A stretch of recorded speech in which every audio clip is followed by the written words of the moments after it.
N'ụbọchị nke taa, ọ bụ ihe mwute na onye m ga-eji maka ya wee bịa bụ onye nwụrụ anwụ hapụ anyị n'ụwa n'ụbọchị nke taa. Anọkwa m ebe 5:30 ọ ihe dịka otu ọnwa. Mmadụ sendịara m meseji sị m, "Lekwa anya kedu ihe mere Alexx Ekubo?" Si Alexx Ekubo kwa o nweghị ihe mere ya. Asị na Alexx na ndụ na ọnwụ from cancer of the liver. Nsị a cancer of the liver. Si anya cherugodo. Nga na Instagram ya nwere ya mfu. Nga na nke Obi Kubana nwere ife mfu. Iji ogaba na nke Obi Kubana bụ na ikpeazụ mfụrụ ya online ya bụ sometime last month ebe April.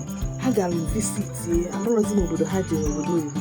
Ị ga-afụ Alexx ka ọ dabodo nnọọ na gada dị ebe ahụ. Nwayọọ weyitere fonu gị ese picture not just nọrọ. Maka na ama m na Obi Kubana na Alexx Ekubo bụ friends, ha bụ ndị ezigbote ọyị. Alexx Ekubo na hanging na around ịmago ị ga-afụ ya n'akụkụ ihe a mgbe ọ kwesịrị egwu ịghọtago na ya mekwara ndụ ya gbalụ wee jere na nke Obi Kubana nwere ya si kedu ihe mekwara Alexx Ekubo bido ụmụ nke a si mba na mmadụ ama m n'obego ọ bịagoro ọla ifeat ọ na-awụ nnọkọta si kere ebe Alexx na imepekwe soshal midia ndị mmadụ na-ajụ kedu na ebe Alexx nọ. Na Alexx bụ a lively person. Alexx bụ onye like social media, ọ bụ onye na-egosipụta onwe ya ọfụma fine boy, ifukwa ya onwe nwoke mara mma nnọọ sasịrị arụ ike. Ịghọtago nye ka anyị nọzipụta si na Alexx anwụọ na cancer of the liver. Tupu m gaa n'ihu ihe ndị niile nchọpụta gbasara ọnwụ ya, m ga-agwagodo unu onye ebe Alexx nọ. Alexx Ekubo-Okwaraeke bụ afọ akpụrụ ya. Onye nke a mụrụ na April 10th, 1986. Ọ nwụrụ na 12th May 2026. Ọ bụ onye Arochukwu na Abia State. Ọ gara skuul na Federal Government College Daura, Katsina State nke dị na North. Ọ gụkwanụ Law na University of Calabar, Cross River State. O nwere honorary degree na Arts na Culture na Institut Superior des Communications et d'Agocian, ISCG University Cotonou, Republic of Benin bụ ebe ọ gụrụ akwụkwọ na 2021. Alexx Ekubo bidoro fim na 2003. O megidere fim mee over 100 films nke eji wee mara ya, nke bụ na emechalụ na 2010 ọ bịa bụrụ the first runner-up na Mr. Nigeria wee mee fim. Na 2022 ọ bịa nye ya most influential people of African descent under 40 maka enyemaka ya na ihe ntụziaka o mere n'entertainment industry. Na 2021 Alexx Ekubo bịa propose to nwatakịrị nwanyị o meeti abroad, mana marriage ahụ lastịrị. Na the same 2021 ka nke nwanyị gbapụrụ ring si na ọ chọrọ ọzọkwa elu. Abịa n'ụwa akụkọ dị iche iche n'isi ya Alexx Ekubo.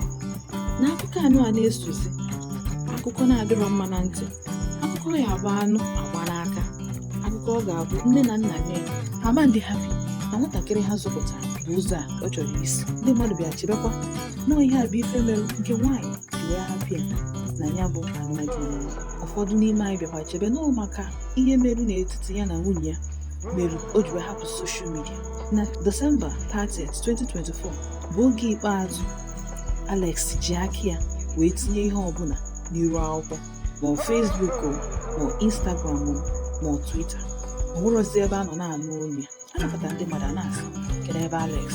Eso na ndị jụkwara ajụjụ anakọtakwa njeje nke ndị nekwa anyị si ka mmalụ ọwa ya amarọ na ya bụ nwoke n'ụlọ onwe ya wee na-aya ọya. Ọ ga-abụ ọ bụrụ na onye ọzọ a ga-anụ ya na soshal midia, a ga-etinye ya n'iru akwụkwọ, a ga-agbasasị ya ụwa niile ga-anụ maka ya. N'ụbọchị nke taa a sị na Alexx bụ onye hapụgoro anyị n'ụwa. Ụfọdụ si na ọ dịka ọnwụ kama na ọta ka ebutara ya. Ụfọdụ si na ọ nwụrụ n'ụtụtụ, mana imepe iru akwụkwọ gị ị ga-afụ ọtụtụ ndị mmadụ na-ewepụta ihe dị iche iche gbasara Alexx. Ị na-anya Instagram nke ikpeazụ o postu ebe ọ nọ na vileji wee na-eto vileji ya otu ha si eti mmọnwụ ịmagoro ndị mmadụ na-emechakwazie DCA anọkọtafafu ebe ya na ụmụaka ụmụ nwanne ya nwaanyị ebe fa nọ na-egwuri egwu. Adị n'anya na ya bụ vidio ị ga-afụ na Alexx dịka otu o si wee tatụ ahụ. Ọ nweghị onye mma gosiri ama na-eji ya bụ kansa. Ọ nwere onye mma na ọ nwere onye ọgwụ. nwere onye ma ka o si nọrọ na ya bụ ọnọdụ ọya. Mana ihe anyị ma n'ụbọchị nke taa bụ na Alexx na anyị anọrọzi, mana ama m na ọṅụ n'aka ndị fụrụ ya n'anya. Ọṅụ otu o si wee ma ya achọ ka ọ nwụọ. Ọ gwara ndị ọgwa dịkapa egwupụtara ya maka ihe a bụ ihe ekpuchiri ọfụma. Ị lee ya anya ị ga-afụ na ekpuchiri ya ọfụma ka mmadụ hapụ ịma. Ọ chọrọ ifi ya iji were, ọ chọrọ ihe gbasara ya ịbụ ihe ọra ga-etinye ọnụ ya. Mana ya marụ na ọ gara ịdị iche ma ọ bụrụ na o nwere onye ọgwa. Otu ahụ ọ bụ na o nwere onye ọgwa, otu ọ bụ na ọ jọs hapụ ya o wee dịrị n'etiti ya na ezinụlọ ya. Ọ bụgo onye na-ama ụbọchị nke taa. Mebi na ihe kara ịdị iche o nwere onye ọgwa, mana n'ụbọchị nke taa obi anyị nọ n'ite ezinụlọ ya na-asị ka Chineke na-agba afọ iri ka onye fa nnọọ ike ha ga-eji wee dinye ya bụ nnukwu ife n'efe. Maka na Naịjirịa bụ ebe na-eshi eke nke ọnụ.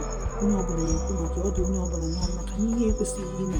Ya bụ nwatakịrị nwoke bụ onye nke dị nnọọ ya ọgwụgwọ ife, ọnụrụ nwaanyị ọmụrụ ọnwa nwere nke onwe, mana ọ bụ onye a na-achọ achọ n'ụbọchị nke taa.